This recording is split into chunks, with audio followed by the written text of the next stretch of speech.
We got to get some cigars. We got to go smoke these cigars, drink beer, and play pool. Cool. And we did. We had a bad boy Pinocchio experience, and we got so sick. The cigar.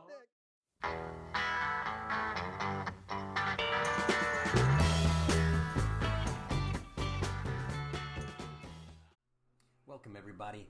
I have a very special interview that I want to share with all of you. It's an interview with Joe Lanzisero, one of my mentors. It's really a wonderful opportunity that I had to catch up with him and also to reminisce about the wonderful experiences that we had. But all of this came about because I wanted to share with people some of the experiences that I've been able to garner in the industry, but also share with the audience different superpowers that different people have. I believe that everybody has a unique and special talent, and Joe Lanzisero certainly has that. One of the strengths that Joe Lanzisero has is that he has fun wherever he goes. And I think that that really has made a tremendous difference in his career. He was able to mentor that and showcase that for me. And it was something that I took to heart. I've been able to utilize in my career to always have fun and to enjoy where you're at. And here is the conversation with Joe Lanzisero. Enjoy. Ladies and gentlemen, I have the most amazing guest with me today, and this is Joe Lanzisero. Now, I have to preface some of these things. I want to read his bio, but I have to say that Joe Lanzisero has been a mentor to me. He's been a tremendous friend, and in my personal Hall of Fame, there's a sculpture. There's a sculpture of Joe Lanzisero.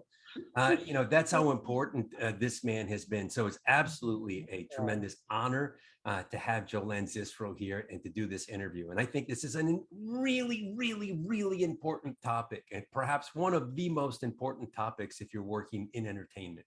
It doesn't matter if you're working in animation, if you're working in games, if you're working in theme park design. That this is a core essential aspect of working in entertainment, is that you have to have fun. And Joe Lanzisero is the epitome of fun. When he's that guy that you look in the dictionary, right? and there's a picture of Joe and he looks like this. So let me go ahead and give a little preface here for Joe Lanzisero.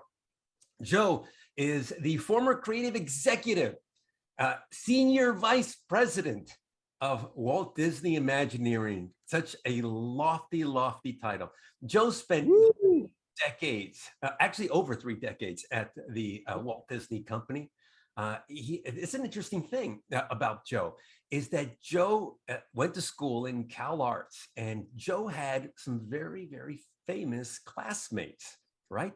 There was John Lasseter, Brad Bird, Tim Burton. Who are some of the other names that you would discuss? John Musker.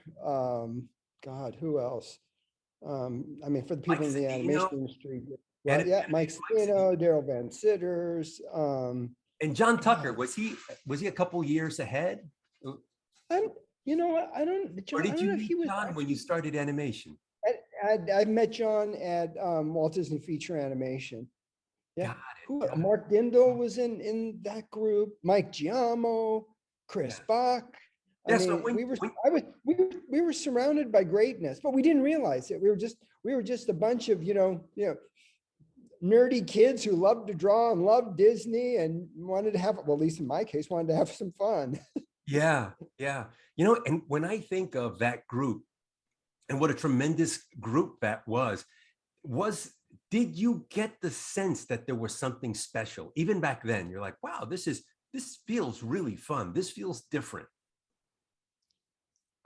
That's a really good question, because I think all of us knew I think we knew it was a special time, because all of our idols, all the 9 old men, the guys that, actually created the art form, the animation art form, both within Disney and outside of Disney. You know, within Disney, of course, there were the Mark Davises and the Frank and Ollies and the Woolies and all those guys, Ward Kimball.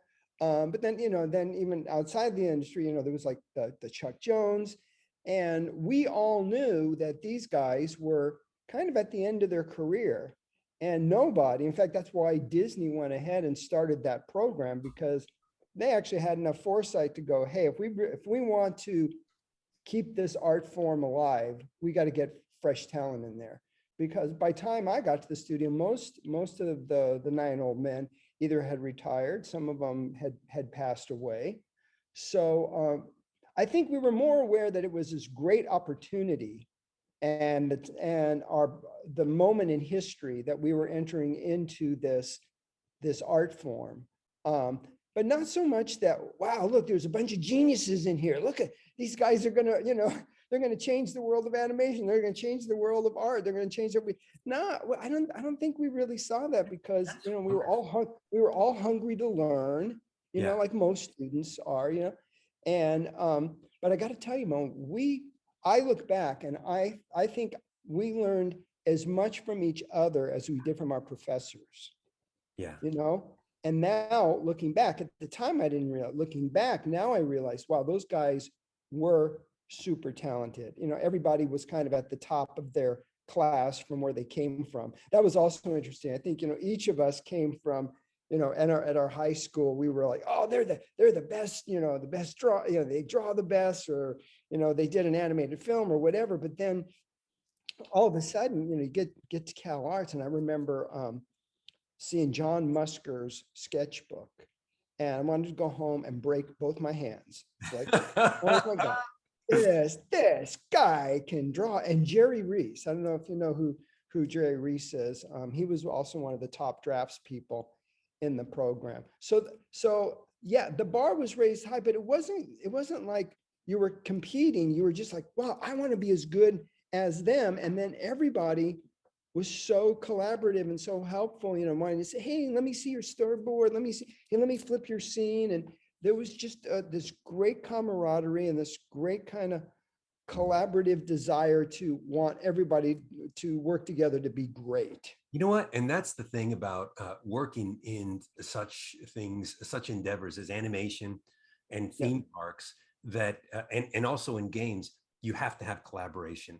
You have to have people, not just talented people, but you have to have talented people that know how to work together, because Yeah. that's how it happens. That's an essential aspect of it. And it seems to me what you're saying is that the kids just seem like, well, just regular kids, but they knew how to work well together.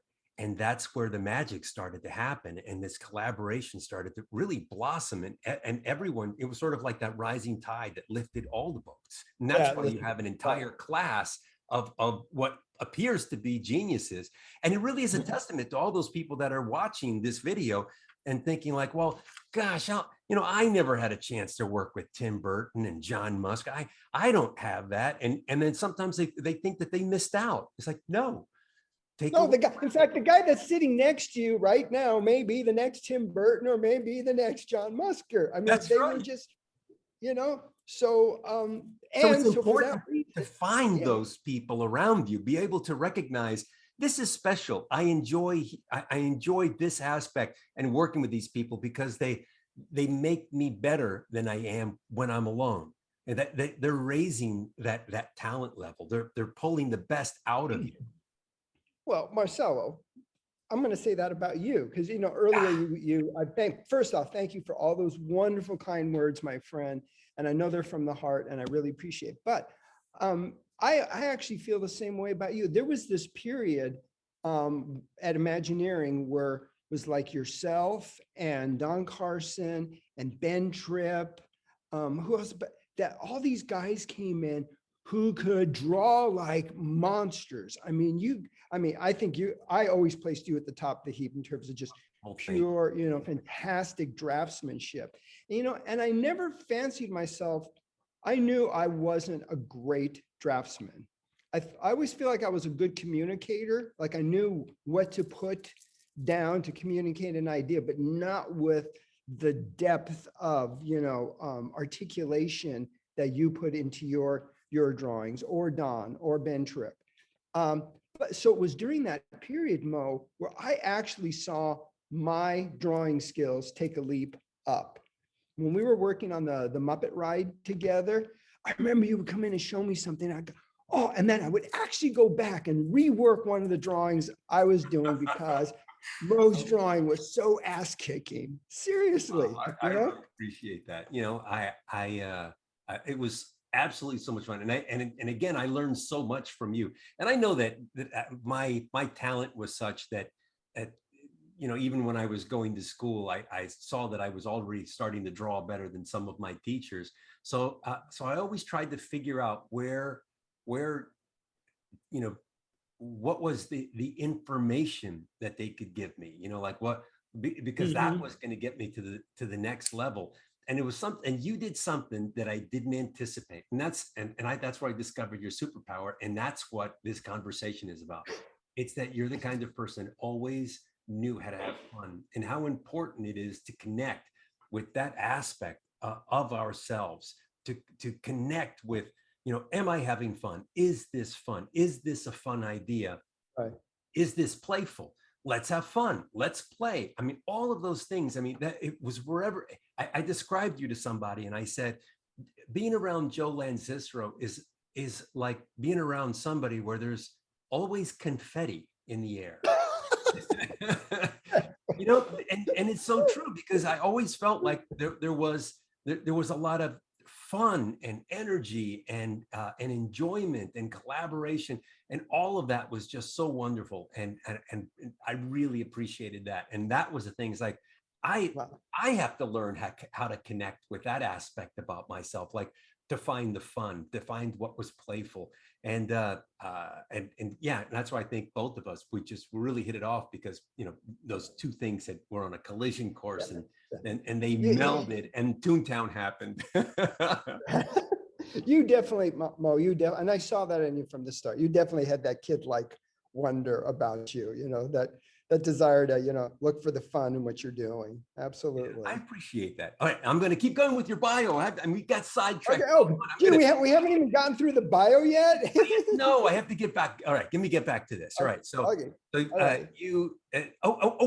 Before we go on, it's like, so which of the 9 old men did you work directly with? Wow. So, when we were at Cal Arts, of course, Frank and Ollie came up and talked with us.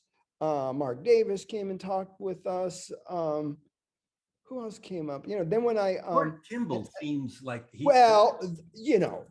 was always kind of a role model, because I felt that's what I was going to say, because he embodied a lot of the free spirit, crazy, let's have fun with whatever I'm doing, attitude that I loved. And I was so fortunate, because I got to work with him in animation. We did this little short called, it was for the World Cup. I was on the special projects unit. In fact, I told you the story. It was ironic, because in that special projects unit, we actually did the first experimental animation for Roger Rabbit. And then, years later, then I get to lead the design for the ride, which was quite ironic. But Ward Kimball came in to help with this little short that we were doing called Sport Goofy. And I guess, what surprised me the most, he was so disciplined and so focused in his teaching and in his commentary that, you look at these people, and, like all of us, you put them on a pedestal, and you almost think they're godlike. But I thought, that he was this crazy, out of control guy, which I guess he was able to, like, channel that within himself and put it into his work. But I learned so many great lessons about staging from him. I mean, the simplest thing, best advice he ever said: put things where people can see them. It's a no-brainer, right? And you think, like, right. That's right. Yeah, but he had such a kind of a laser focus and how he presented, and about making sure you always understand the emotional temperature of this moment. Is it hot? Is it cold? And so all these great little gems that he passed along. Yeah. In fact, I think, I informally, I got to know Mark Davis, and just because I was such a huge fan and would go to his house, and he came up to Cal Arts a few times to talk to us, but then just through Disney functions and whatever, I always made the effort to get to know him. Now, one gentleman who really wasn't actually one of the 9 old men, but was very, very close to Walt, and I also think was very very close, because he wasn't an animator, was John Hench, who was a designer and did layout, and then later moved to Imagineering, where he did everything. He did interiors and color. I don't know if you had the opportunity, Mo, to talk with John at all, or. It was amazing. He was Yeah. amazing. Yeah. I really enjoyed it. I used to go and sit in his office. And that was Yeah. actually in Walt's old office. I didn't realize that. And then in one of the conversations that came about, and I realized, like, wait, what? I'm sitting in Walt's old Imagineering office. And I guess he kept it the same from, just about how it was. Yeah. Yeah. Yeah. Wonderful. Yeah. Yeah.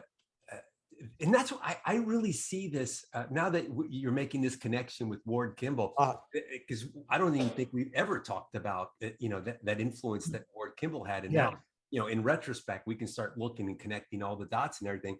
But Yeah, that was one of the things that I really admired about you, is that despite the fact that you were fun, you were always looking for that fun. What was the fun thing? Where was the fun in something? You were very playful.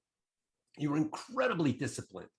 Your office was, and when I look behind your books, everything's organized. You are such a disciplined person. You are that you're willing, you can separate these two things because you understand the importance of this. Yeah. Have fun, to recognize fun, and then to be able to switch gears and get into focus mode. And I tell you, I was talking to Sherry, I was telling her that we were going to have this interview and was really excited about it. And I said, I have never seen you upset. I've seen you. Oh, really? But I've never seen you blow your top, and these are high pressure situations that we were in. I remember one time I came in and you were doing something and you were really distracted. And I came in and I came in like a ton of bricks, right? And I can't remember what I had. It was like some stupid idea about something. I started just going. I didn't even wait for you. I just started going, right?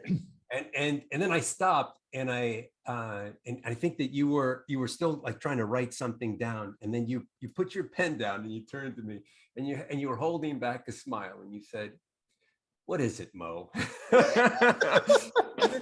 And I watched this switch that you had, that you were, whatever it was, like the weight of something serious on your plate, and then you pulled yourself out of that, and then you gave me your full attention, and I thought that was wonderful. Wow. And like I said, I really appreciated that. But it was in that moment I saw that happen. So and it makes sense that it was in 1991. You ended up getting promoted to senior concept designer, and they tapped you to be the guy for Toontown. And then and that's when we were working together. Then you did and just going through some of these projects, you did the Mystic Manor for Hong Kong Disneyland. You ended up doing all of the art cruise ships, the Disney Dream and Fantasy. And a lot of the projects that you did, these are the THEA's awards. Right. And this would be the theme park entertainment awards. Right. I mean, the equivalent to the Oscar in the theme park realm. And it really is. I mean, it is a testament that that not only are you somebody who has fun, but you're also very serious minded in finding a way to put these things together, organized, Right. and in the structure. And trying to think about, like, how can we make this happen? Mhm. Okay. Wow, Mo.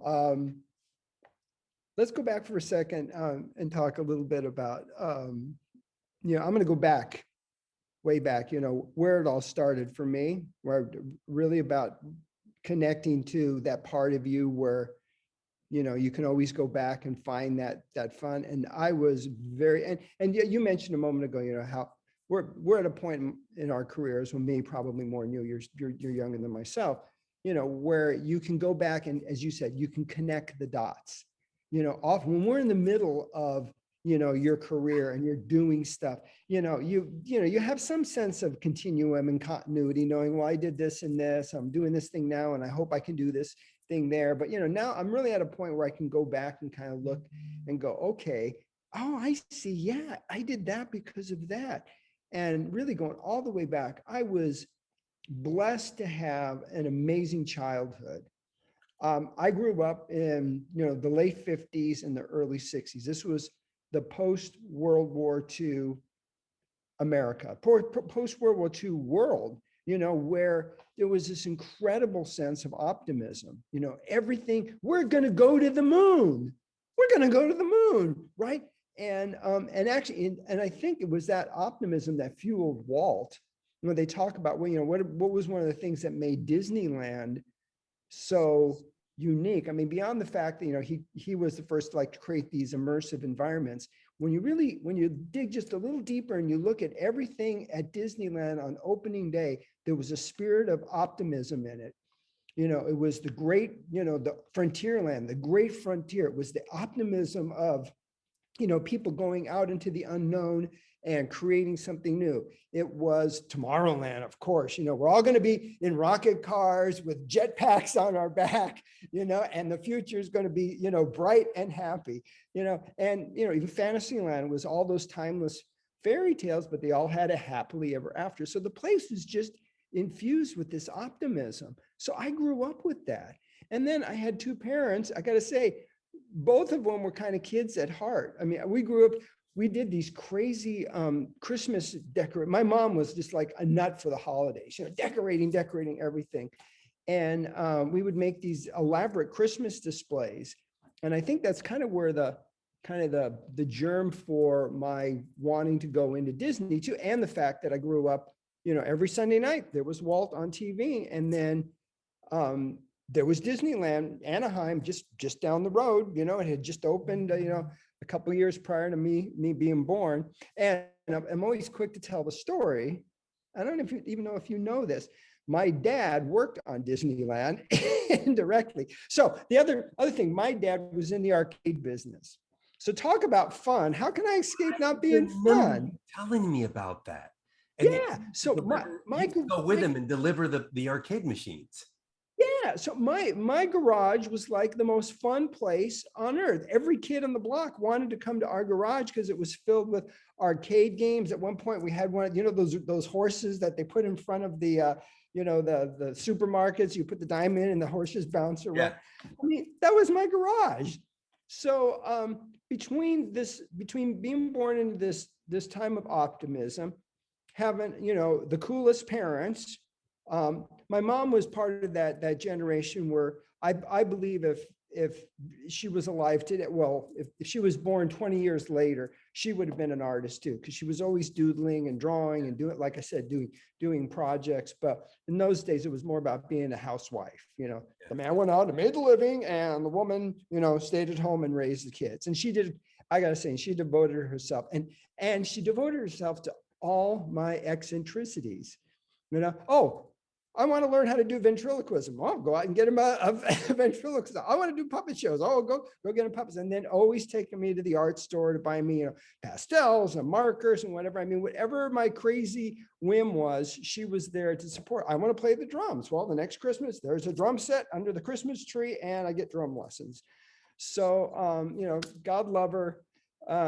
She was probably the biggest influence, more in just support, being a cheerleader for all the crazy things that were inside of me, and I just took that with me, and I still take it every day of my life, reaching, that wonderful, joyful, I mean, I didn't realize it at the time, how special that is to have such a grounding, a place where you always, how many places in the world where you absolutely feel 100% safe and welcomed and loved? Yeah, that's how important that is. I have a theory that that we figure out who we are when we're about 10 years old. And I realize this about myself. I realize this with my kids, and also realize this in our friendship, in our relationship, that when we're about anywhere between 8 to 12 years old, we figure life out. And so we've had this decade to grow, and right around that time is when we have our favorite pet, we have our Hmm. we have our best friends, we have Right. our we go on our the most memorable vacation, we have the greatest Christmas. All of these things happen around that time, that we're between 8 years old and 12 years old, and then this terrible thing happens to us. We hit With it. we hit puberty. And the hormones start. The hormones take off, and we forget who we are, and we go off on all these different journeys, like and trying to find ourselves, and then we succumb to peer pressure, and then suddenly that starts getting very important to us, and then we listen to other people tell us what we need to do in order to make a living, and we Right. and we start getting more and more removed from Right. this place. And then when at a certain point in our lives, we hearken to get back to that point. And hence, when you think of Citizen Kane, that's what that story was all about. Right. That's Yeah. that's right. The zeitgeist of that particular film was that everybody has that moment, and everybody wants to get back, and we figure out who we are. And a lot of figuring out about what we want to do in entertainment, what is fun, what is funny, what is entertaining, is being able to connect with Mm. with who we were when we were 10 years old. We figured it all out. Sometimes, I think people that, what were you doing then at that time? Well, I was drawing animated characters. I watched the television and I would draw the characters over again. I would love to. I remember I ended up getting a fortress with like little cowboys and Indians, and then I Oh, had Fort Apache game. Yeah, I remember those yeah. play sets with Mine was all made the out of cars. wood. Yeah. It was wood with like a steel cannon. And then later on, by the time I was 12, yeah, I think I was 12, and Star Wars came out, and Star Wars Okay. toys came out. And I was already getting to that point where I was getting too old to play with it. But I remembered that I got a few figures, and then it was more fun for me to build out the entire set. So I took some styrofoam boxes and I cut them in cardboard, and I was drawing and painting into the cardboard, and I made a entire sort of like headquarters. And after I built it, I played a little bit with it, but it was more fun to make it. And so you could see where my brain was already going into understanding spaces and the entertainment and the design. And that was a lot of fun for me. And and it was so important later on to reconnect back with that, because that's who I was. Yeah. That was who I was before all of these other things ended up leading me astray or distracting me. I went back to those core things. And I think you seem to have just a direct pathway to that. It was like it was never broken. It was just a complete direct pathway to it. And that's what made you so much fun, and also gave you so much clarity. There's this book. I don't know, you were probably gone by the time it came out, but I gave away dozens of copies of it. It's called Circling the Giant Hairball, and it's by this guy, Gordon McKenzie. And he worked at Hallmark for like 40 years. And there's a lot of parallels between Hallmark and Disney. I mean, they're creative organizations where they're creating a product that has to entertain, blah, blah, blah. But he would go and give these talks about creativity to kids. And he noticed that like when he went to like a kindergarten age group, and he said, okay, how many people here are artists? And every kid in the class raised their hand. And then he would go like to the second grade group, and he goes, okay, how many kids are artists? And maybe 2/3 of them would raise their hand. And he said by time he got like to sixth grade and junior high, he said there were fewer and fewer hands, because you're not, you start getting that beaten out of you. You got to be serious. You got to study, Yeah.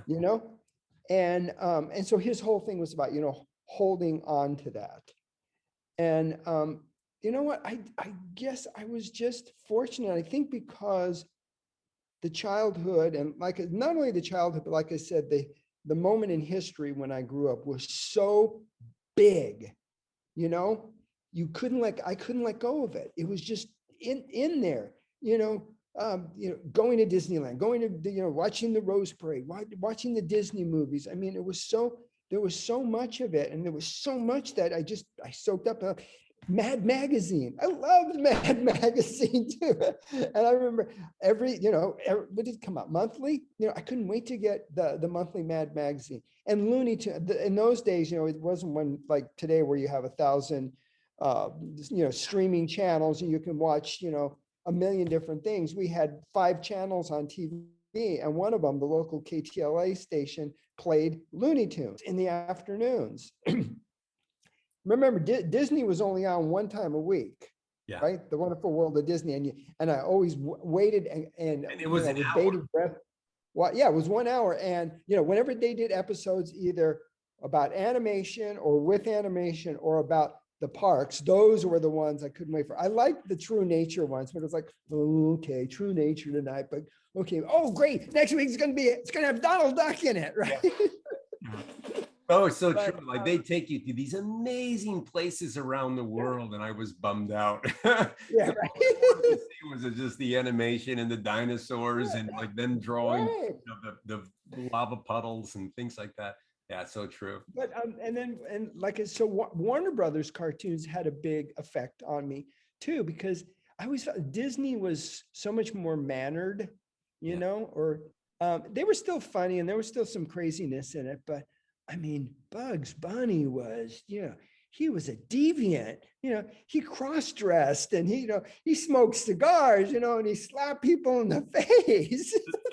And it's so true because when I think of Bugs Bunny, I loved Bob Clampett's version because Oh my God. Yeah, of course, because it was the wackiest. he was the Yeah. meanest Bugs Bunny. I remember that Yeah.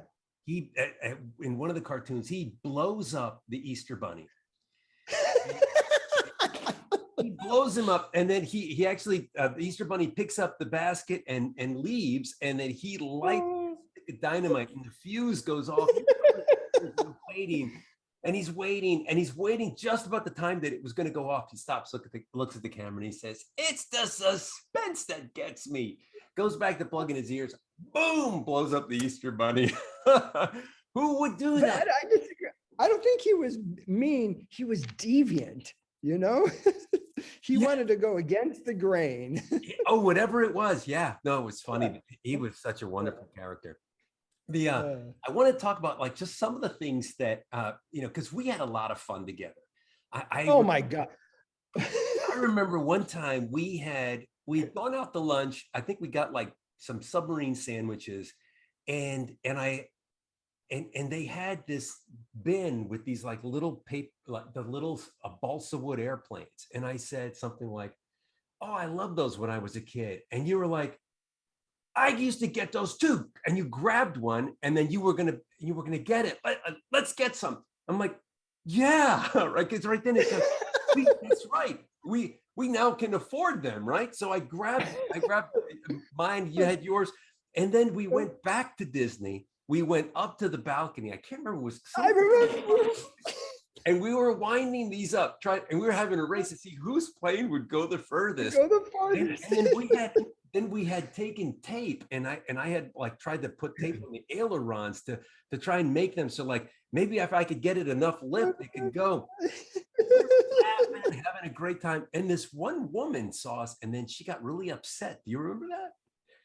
Oh no, I probably blocked it out. Now that you say it, though, like, yeah. Well, this is really fun, right? But anyway, right. It was a really fun things, and then we were really bad. I don't know if you remember this. We were really, really bad boys. we grew ears and tails because we went to Pleasure Island. We went to Pleasure Island in Florida's Walt Disney World Resort, and there was a place called Pleasure Island. I don't know, is it still there?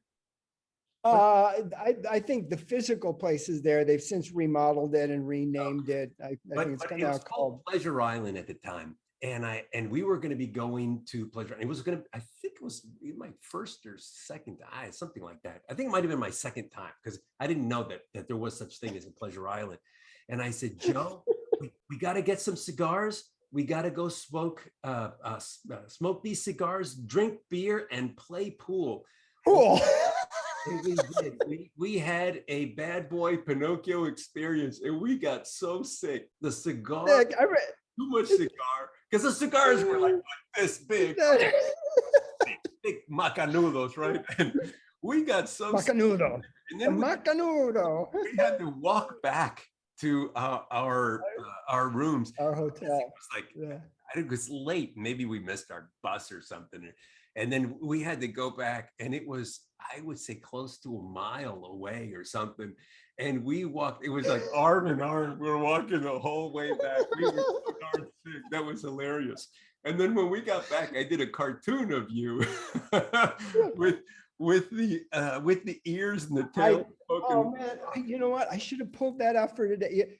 I got so many drawings over the years, but that lived on my, I had a like a board be next to my desk that I had little quotes and I had little drawings.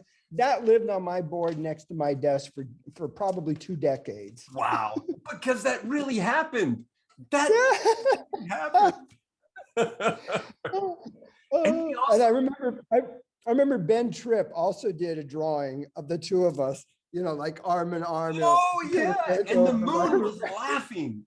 And the moon was laughing. He did. That's right. That was wonderful. Yeah. And I was even thinking that we also, I remember that you joined a clown troupe. Well, that was John Tucker. He started that. He started that clown troupe back in animation. Yeah, and that was he was a legit clown, right? So I was. Yeah. He'd actually studied at radio. He was pretending to be a clown. He wasn't cosplaying as a clown. No, he was full on legit. He was the real deal. He was the real deal. He had training, everything. Right. And you joined this clown troupe. Right. So, this getting back to this bigger theme about, having fun. Yeah. I think, people might have looked at, again, I have that perspective of being able to look back now and connect the dots. And it's like, people must have thought we were crazy.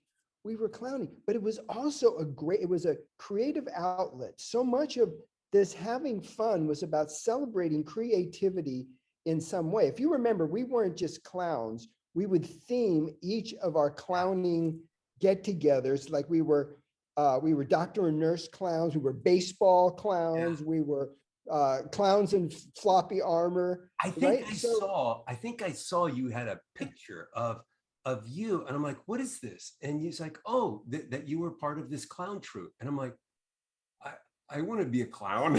And then I joined the clown troupe, and then we clowned several too as well. And I can't thank you enough. That was such a great opportunity. And that's when I got to meet John Tucker, and he taught us how to clown, and he taught us how to put on our makeup, and again, see, there was a layer of discipline to that as well. Yeah, we were having fun, but we just didn't, I'm going to put on a rubber nose and go out and wave my arms. It was like, I remember your costumes were always like really beautifully thought through and beautifully executed, Yeah, I remember it was a cowboy one, and I made a joke laugh. It was a giant spring. You remember that? Right, yes. And I would throw the lasso out, and it was like a giant slinky, and it would go out, and then it would come back, and I would catch it, So people thought that I was going to throw the lasso at them, and then it would just come right back. Yeah. And I remember on that occasion that you had, Lauren had come with us. Right. And she was a little Indian. Boy, is this politically incorrect, but I dressed her up like a little Indian, and she had a little bow and arrow. And then I had this giant butt. I made a giant butt, and I had all these arrows in my butt. So it was like she was chasing me down the street, shooting the arrows in my butt. And I remember at one point I went, because we sweat like pigs, because we were all in costume, and it was hot, and it's California. and I Uh, guess makeup had gotten to your eyes. Do you remember Oh that? my, right, because I had contact lenses on because I didn't want to wear my glasses because it screwed up the clown look. And Yeah. I was like blinded. I couldn't see Yeah, and then you anything. started calling Mo, Mo, and I ran over to you, and you said to me quietly, you go, I got makeup in my eyes, I can't see. And I said, uh, just grab hold of my arm, we'll finish this parade. Oh, my friend. Amazing. So for all those people listening to this, really, again, all this craziness, there was always some, desire to entertain ourselves. Well, and that's the other thing, I firmly believe that. And if you're entertained and you're having a good time, then whatever you're working on, hopefully is going to get a little bit of that spirit in it, Yeah. hopefully a lot of that spirit. Yeah, I agree. I think when everyone is having fun, and here's the thing: is I remember I was talking with a friend of mine, and we were talking about making a career move. I was at Sony, and I was going to be making a career move to go more the executive route and work Mhm. over at the Disney Television. And then he said he asked me if I was concerned about that, and I said no, because wherever I go, I'll be making cartoons with my friends, and Wow. and that's about it, right? I Yeah, remember when we were at Imagineering, I was making theme parks with my friends, friend. and when you have that idea, that fun about something, how can you go wrong? It's going to Right, look great because you're doing things right. with your friends. You're having fun. Your friends are having fun. Everybody's feeling playful and relaxed, Hmm. and that's where really good things happen. And That's what you, and certainly good things happened with that Roger Rabbit ride and with Toontown. yeah. It was a when on opening day, that was a little jewel. Uh, Really was really fantastic. and you remember just prior to working on that, we were working on the Muppet Yeah, ride together. And I mean, that's, I think one of the, the things that impressed me most about Jim Henson and his group was the very thing that we're talking about. He created an atmosphere of silliness and fun, and it showed in all of his work, you know, and it went through his whole organization. And we were fortunate enough, because I think part of it too was there's when you work for a big corporation, they have to be beholden to the stockholders, and yeah, we got to make sure we're, whatever this is, it comes in on time and on budget. And we were fortunate enough to work on projects that were always just under the radar, and again, this is connecting the dots and being able to look back on all this and why those were so much fun. It's because we didn't have the higher ups breathing there down wasn't our that throat. pressure. That No, there was, there and wasn't any oversight because I start thinking, and I have you to thank for this, right? Because I, I try to describe this sometimes to people when I talk about my career and when I worked on the Roger Rabbit ride. I was 25 years old, and here somebody had thrown the keys to me to take $40 million and design a ride, which was the Roger Rabbit ride. Later on, the budget got cut down as yeah, right. there and everything, but the initial concept for that it was going to be a $40 million That's ride. right. Remember, two stories, and And I yeah, it was, and I have you to thank for that because you were the one that tossed me the keys and said, "Go drive this idea around." And I think, and I like, what possessed him? I was 25 years old, it and did, age didn't matter. You were a freaking monster. You could draw and create, and it wasn't, it's not as great as your drawing skills were. It's all these other things we've been talking about here for the last almost hour, Mo. It was your ability to tap into the fun and the spirit of a kid and bringing that to the work. That's what's lasting. In fact, in theme park, our drawings never really make it into the finished product, right? I mean, in animation, most of the drawings usually become the background or become the characters.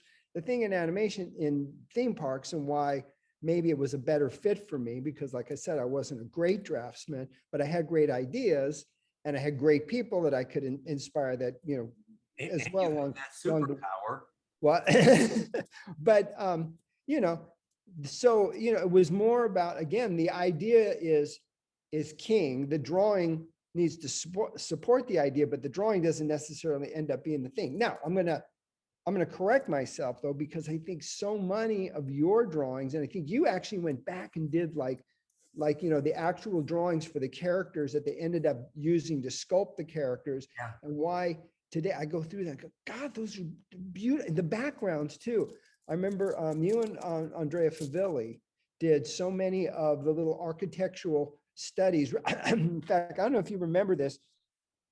I think the three of us went over to a Honda dealership over in Glendale, because they had like a service bay. Remember the service? I remember. Oh my gosh, I almost forgot about that. And You're you right. guys came back, and I remember did all these incredible drawings of that service bay, which then became the load unload, station That's right. Yeah. for Roger Rabbit. Yeah. Yeah, we took a bunch of pictures. Like Andrea went over there to go talk to them, because he was really, really slick. And we went over there to talk to them about like, hey, do you mind if just grab a few pictures? They're all kind of skeptical, like, sure, yeah, go take some pictures. And yeah, and I took pictures and had my sketchbook, and I was just drawing little ideas, like, oh, that's kind of a funny idea, yeah. And I was jotting all that stuff down. You're absolutely right, yeah. Oh. Yeah, no, that was it was a lot of fun when I think of that project. And I also remember the time that I had done some designs for the trolley that used to run up and Oh, down the Jolly Trolley. the Jolly Trolley. And then you said to me, just 2 weeks, I turned it in, and then 2 weeks later you said, "Hey Mo, you want to go see your trolley?" And I'm like, "What? There's no way they built the trolley that fast."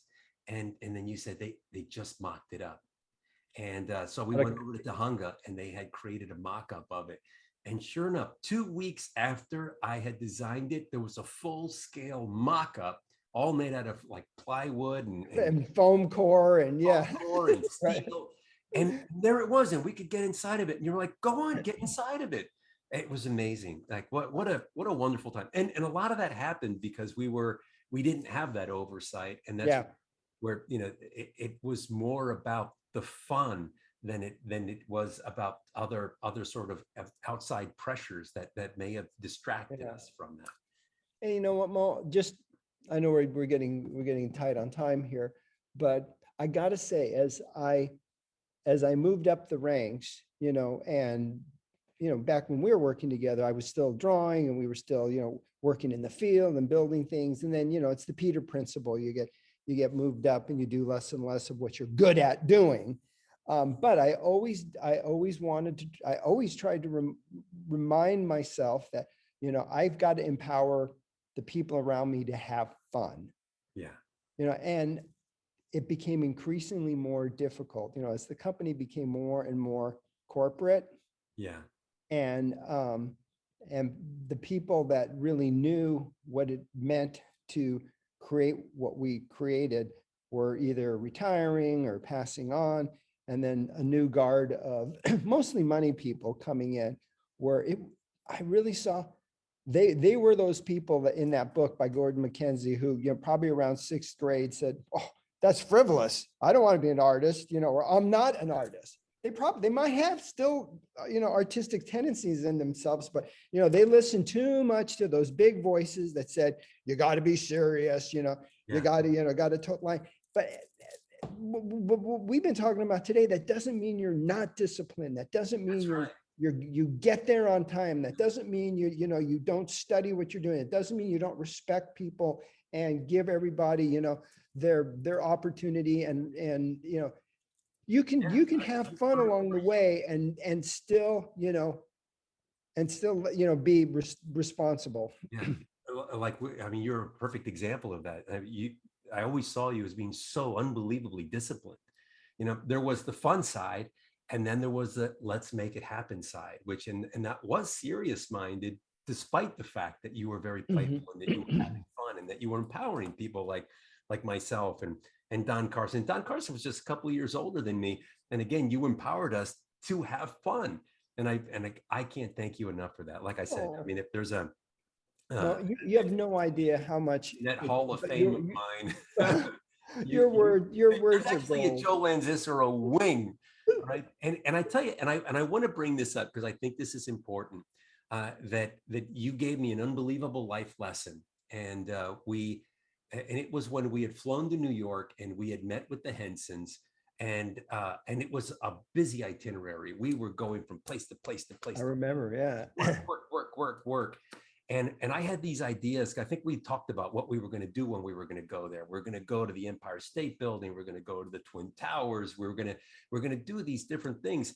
And then when we got there, we were just like they were dragging us from one place to another, and we didn't have any time. And some of these didn't seem that interesting or fun. Mm. And at one point, were cut loose, and we just had a couple hours to take some pictures in front of the Empire State Building, and then walk through Central Park, get on a taxi cab, get in the airplane, fly back home. And that was all we had. And I was upset.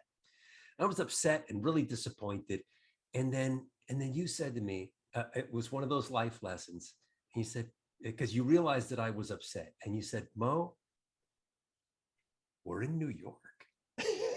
And it was one of those, that realization, you poured a bucket of cold water on me. You reminded me, we're in New York.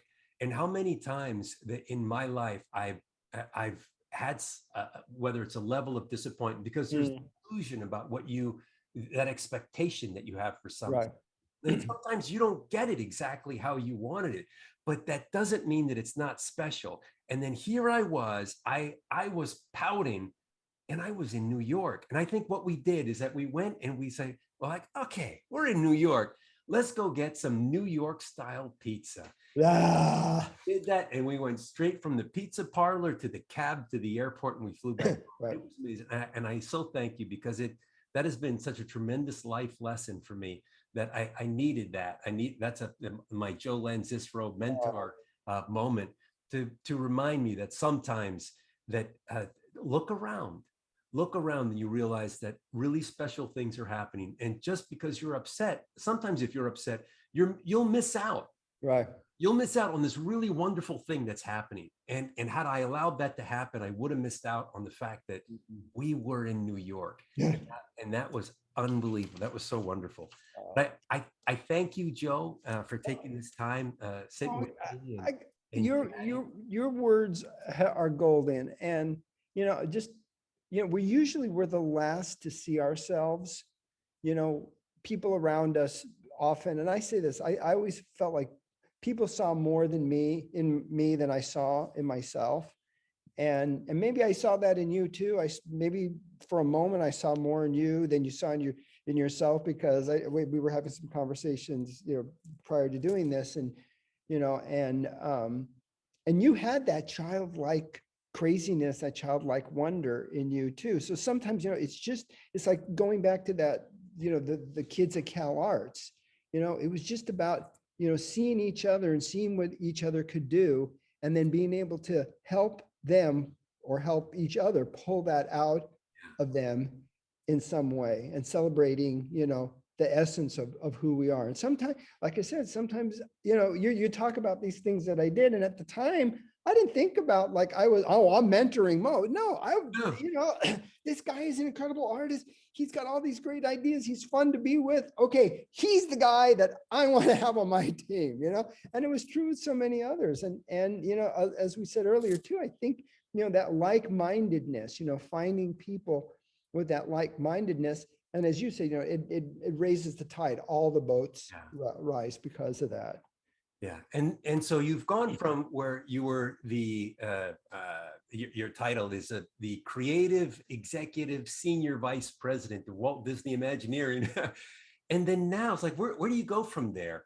And you're taking Joe Lanzisero around the world. Now you do it for other companies all around the world.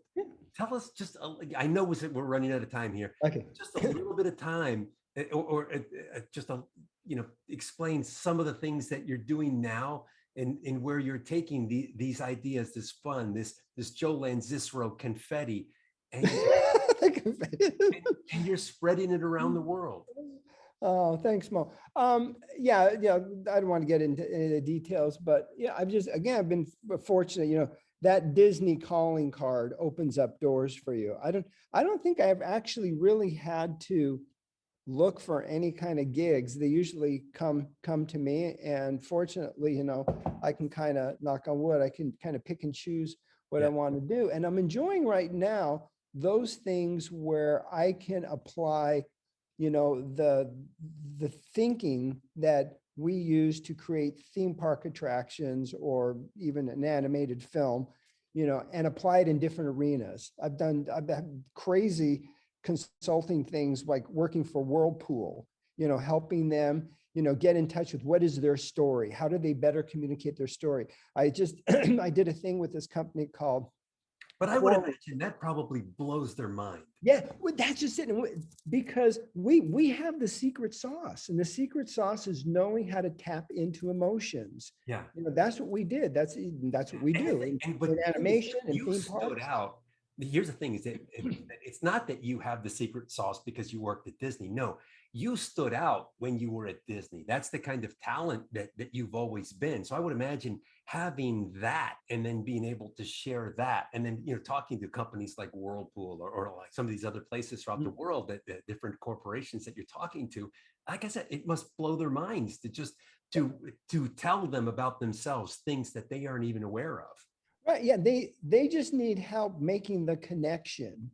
Yeah. They know, I mean, as an outsider, and maybe it's because I'm looking at it through this lens of fun and storytelling and connecting, with human emotions and connecting people to people, and they'll go and go, oh, like I was going to say, I also consulted for this company called Corey, which is the one of the largest suppliers of salmon. They do natural salmon farming, and they had this great story. It was it was a family who they started farming salmon just to feed themselves and this little village in Norway. And they completely they didn't even look at that story. They were trying to market themselves as, oh, we do this high tech, but it's all sustainable and it's all eco-friendly. I said, you know what?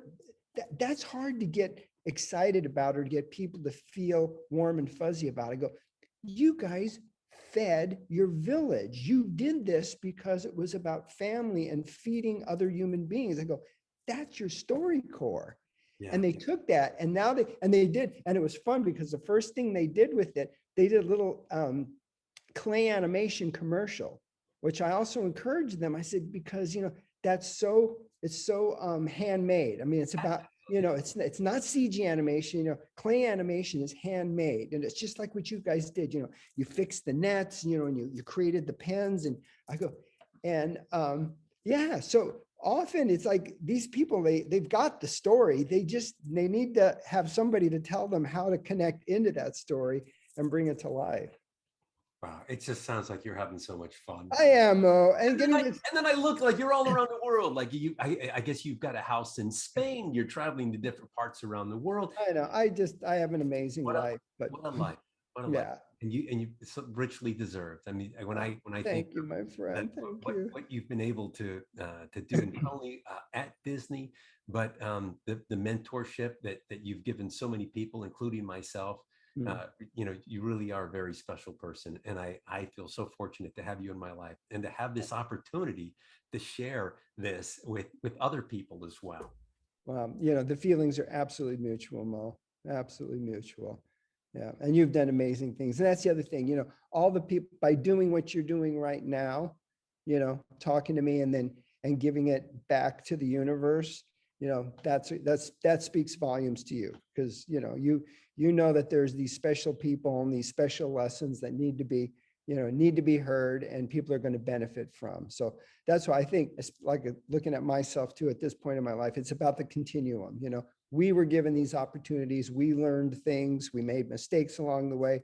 Now it's our chance to, to hand it back to that, and hopefully, great things will come out of that too. Yeah, I agree. Well, thank you so much, Oh, Joe. thank you, Marcelo. Thank I you. hope everyone really enjoyed this presentation. I sure did. I did At least too. you know you have one person who did. Yeah.